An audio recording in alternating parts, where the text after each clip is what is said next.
Hi అండి. So ఇంకో main question చాలామంది ఘీ తింటే అంటే నెయ్యి తింటే కొలెస్ట్రాల్ పెరుగుతుందా? డెఫినెట్లీ పెరుగుతుందండి. ఎవరికి పెరుగుతుందంటే ఓవర్ ఏజ్ 40 ఇయర్స్ అబోవ్ ఉన్న వాళ్ళకి, లేకుంటే రిస్క్ ఫ్యాక్టర్స్ ఉన్న వాళ్ళు తక్కువ చేసి తినాలి.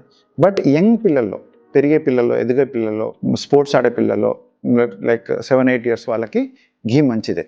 ఎందుకంటే అది అన్సాచురేటెడ్ ఫ్యాట్ కాబట్టి డైరెక్ట్గా వెళ్ళి కొలెస్ట్రాల్ లాగా తయారు కావద్దు అనమాట. సో ఎవరు అవాయిడ్ చేయాలంటే హై రిస్క్ ఉన్న వాళ్ళు, డయాబెటీస్, లేకుంటే లావు ఉన్న వాళ్ళు, లేకుంటే హైపర్ టెన్షన్ ఉంది, family history of heart disease ఉన్న వాళ్ళు ఘీ ఎక్కువ తినద్దు. అలాగే స్క్రీనింగ్ చేసుకోవాలి.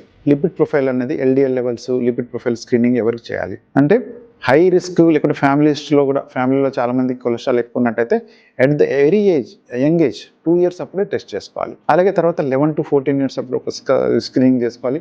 అప్పుడు ఎక్కువ ఉన్నట్టయితే మళ్ళీ ఎవ్రీ 1 ఇయర్కి అట్లా చేసుకోవాల్సి వస్తుంది. లేదు నార్మల్ ఉంటే 5 ఇయర్స్కి ఒకసారి చెక్ చేసుకోవచ్చు.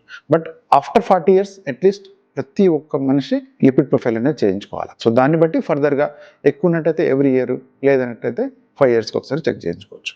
Thank you.